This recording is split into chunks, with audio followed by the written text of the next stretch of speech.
Obutie amamwa seyi brebina Yesu yayra Yesu free Israel nyamu ba obeto yena poti. Hello. The message du media Yenua Dennis Hackman awoyan sepekeni ewo Kajebu Church of Christ wa apawano ya sha se ye no ewo no anie na yedikan ene wa chafutu sembi afa se esi yekoso ani nya gidie ewo Nyankopon mu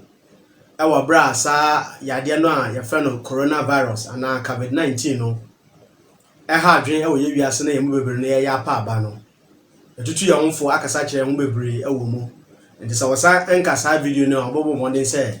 obahwehwe no nso na watumi ahwa kwan ade amaye na the message no anasa ensam no ya sheda ekanesa esan say ya behunu say ewiase a yetimu no ya wo ho ane da adwene bebre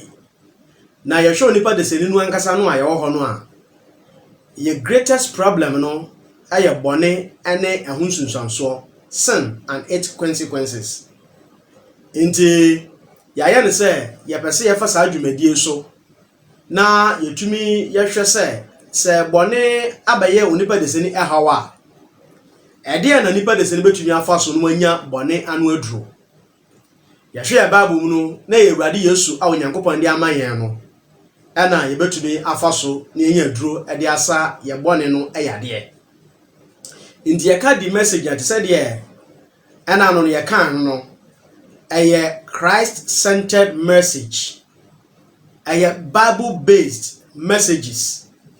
eye grace-oriented message ene ye pese ye ne afoforo eche inti ene ye wo adusua bi a ye pese ye no eye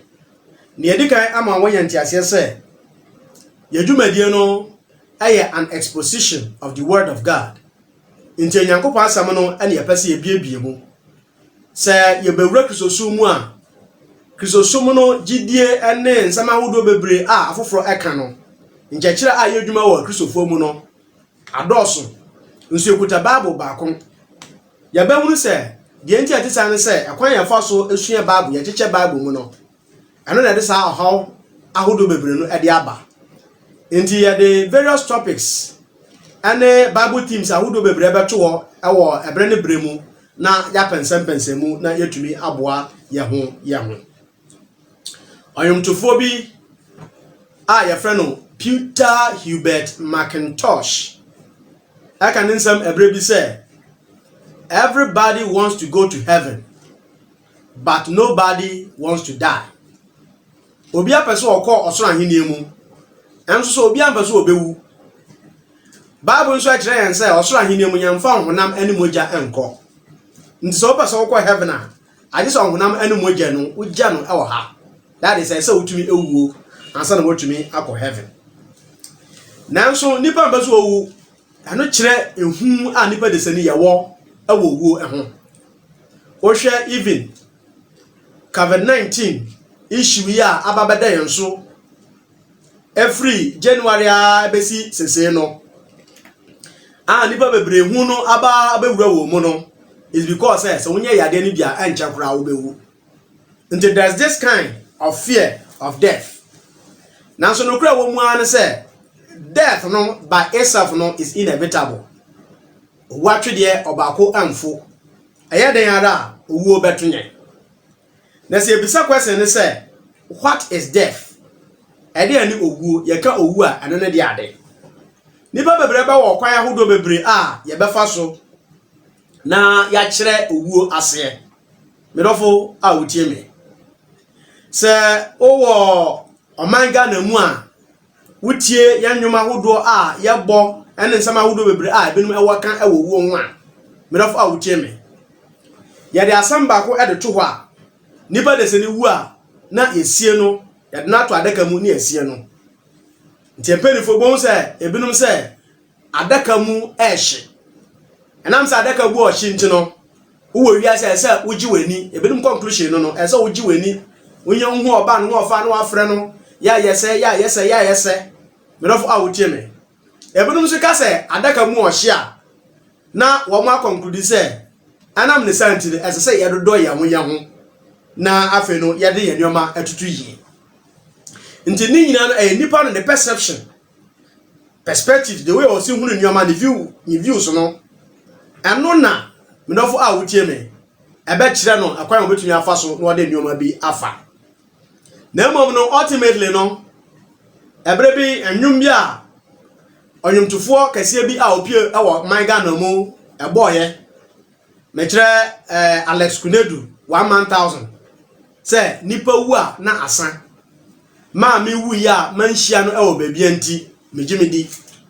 nti nipa bebre adwene say ye ka owu a obra etwa ewo wuo mu nti nipa wu a na asan na abraba no obo na nwoma a oye ne nyina na atu atwa saa na nipa bebre adwene ekire wo mo ya babu ya da we Hebrew church no be ka kire yen say ada word ma onipa de sense owu preko na owuo no echi no ose atemuo ebeba ndi ya babu no say nipa wu a na nsan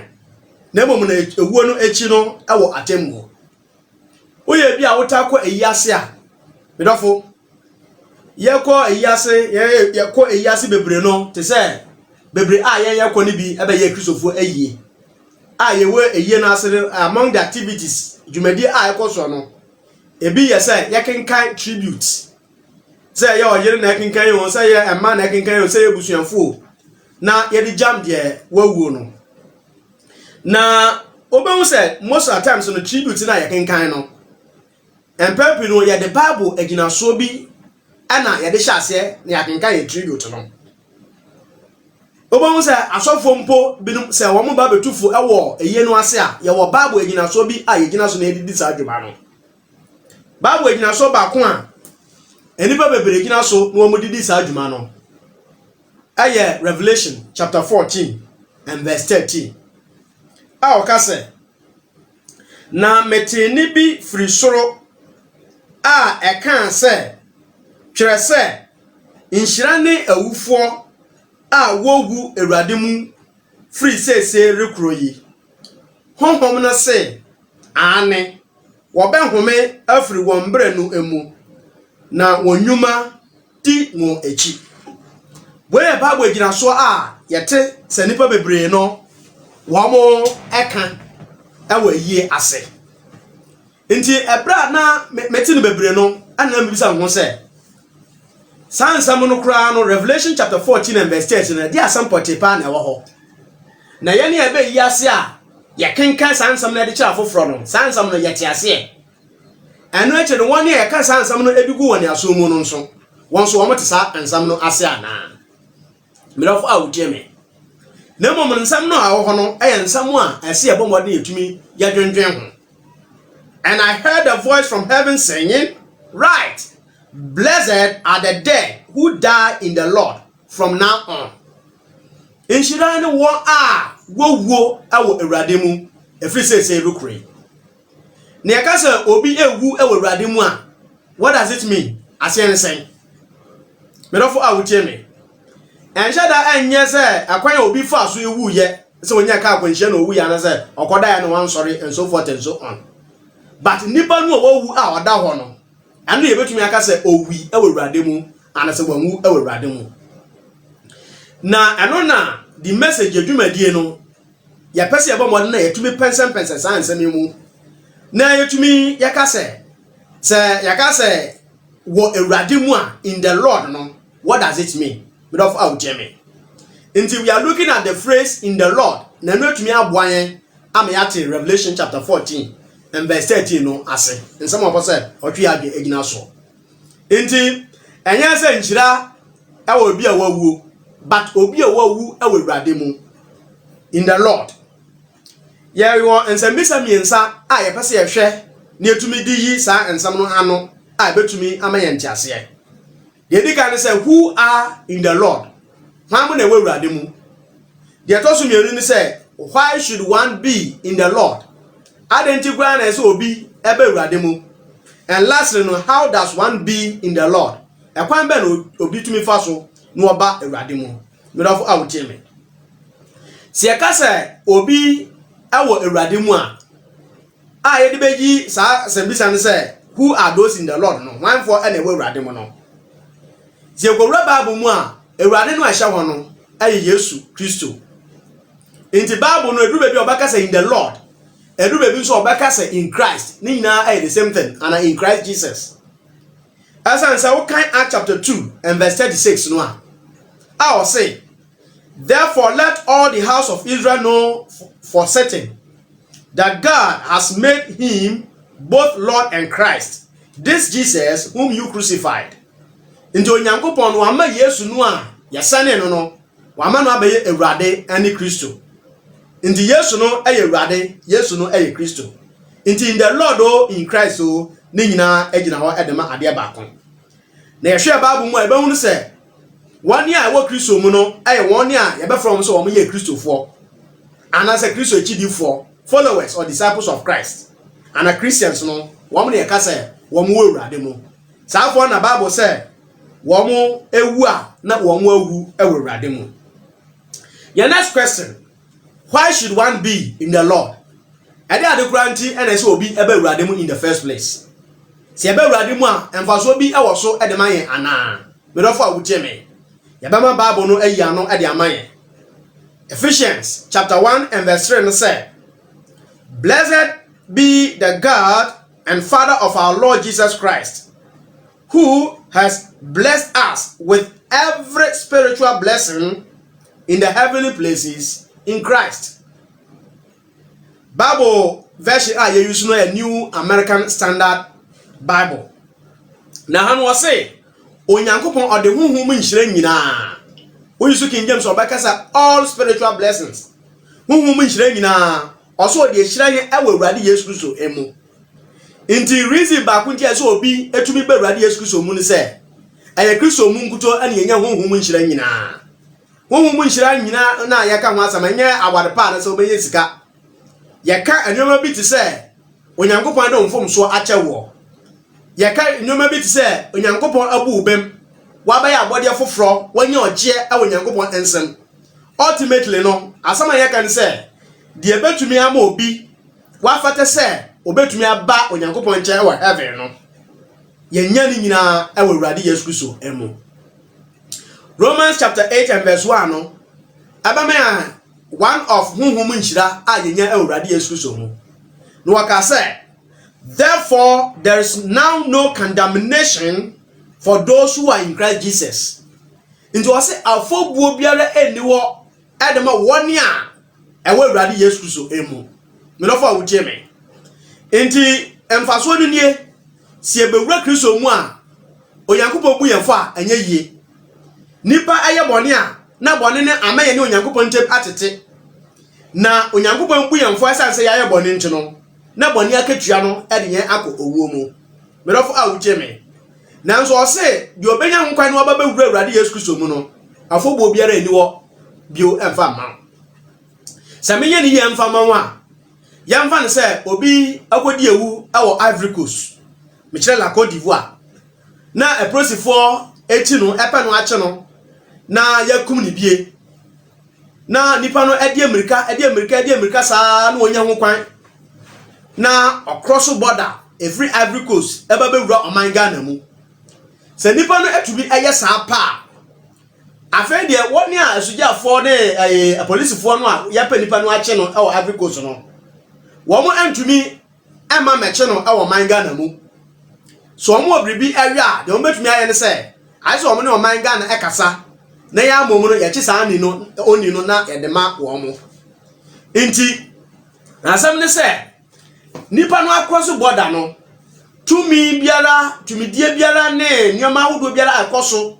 ewo Ivory Coast because of enu nti na se ye chi no ne yakum ni bie no ni nyina asizi inti obewuro manga na mu a ye condemn no a enye yi me dofo a wo cheme inti ye gina we so ni aka kire ho se aye good news aye nsampa edemanye se aka se nsam no aye Yesu Kristo ni wuo ni wusie ni wunu so de aye nsampa no a aye good news a sansami ene ye pese ye kire Inti so bi bewura Kristo mu a boni biara a nipa no aye ko bi biara a wawia banchi biara a wawia ewudie biara a nipa no adie ene awareseye ne boni ahodo biara a trokronkron ebodi no so bi cross carpet every wiase no bewura Awurade Yesu Kristo mu pa kwa beye bribi sronkon afobuo biara eniwo emfa ba oni no se ene ye Bible no eka ade kire yen odofo a wotie me enti siaka se nhyira ne obi a wawu e wo honhum mu a na edikan Bible enim de oka and ebio no 2 Corinthians chapter 5 and verse 17 no or say therefore if anyone is in Christ he is a new creature, the old things passed away, behold new things have come. So obi ewo Awurade mu a owo Kristo mu a na wabeye abode foforo kra kane nyuma nyina atwam na afedie enwoma foforo ana oni nu ababeye na nensa ebeka enti se me wo wiase me ni Kristo mu yi mabrabo amebo se ye papo se ye boni o bonse na ni nyina adamanim na ukoye mfomso baako a nipa de se ni suntumi ntina ho se ti se de Ecclesiastes eka no osankafo no eka no yeni otene ni bia ono de papa nko an wo ye mfomso bia nti wo ye koye boni baako pa o papa wie bia a wa ye no medofo still wudi fo nti si ye ba Kristo mu a ose na afedi yabe new yabe abode foforo no kire se kan edwuma nyina de ye ana no amfie bebre ne amre bebre mu ansa na ye bewura Awurade Yesu Kristo mu no saa nwuma ni nyina na atwom yabe bibi sonko e wo Nyankopɔ enim odofo a wutie me enti that is the meaning of kasa no okasa in the Lord na no nti so obi e wo Awurade mu a nhyira e wo no ho owo Awurade mu na so wu Awurade mu a otumi anya nhyira enti anchakra na yedo eba wiye no asama yetwe wadwe agina so ne se emfa so kase e na ewo ho e wo honhom afom ene wonam afom nyina se obi beba Awurade mu merofo a wutie me efise yeba Awurade mu a yenya honhom nhyira nyina yeba Awurade mu a afobo biara eni wo emanye se yewo Awurade mu a anase yewo Kristo mu a afede ne abaya abode foforo ama nuoma dada ne nyina atu atwa se ame adom na se san hie bio na se to aso a ye behwe akwan a obi tumi fa so na obewura Awurade mu se no yetumi ye no sa no a ye hwe se no betumi aboan bebre ama ya ba Awurade mu na ma se ewu a yetumi ewu e Awurade mu ama honhom nhyira a Onyankopɔn asiesie se ode manyen no yanso yansa atumi aka nti odofo bomode na nsama watie hweso na tu hwa na mo na dwendwen ho na mom yakoso ayesra se obekoso na wa like your videos no na wa subscribe to your channel no na afenso wa share woni afoforo nso ache nsama ye no ewo eka no yete se de Yesu Kristo eka ye no nhyira ye obi a otie mensam na odi so nhyira no a okombedo no obepre se obeba bewura Awurade mu nyame ya adoma ye beto aso ne ahwe kwan a ye fa so eba bewura Awurade mu Onyankopɔn enhyira bebre yemsezo a amen. Why not ye free diorama Senya biba Savior say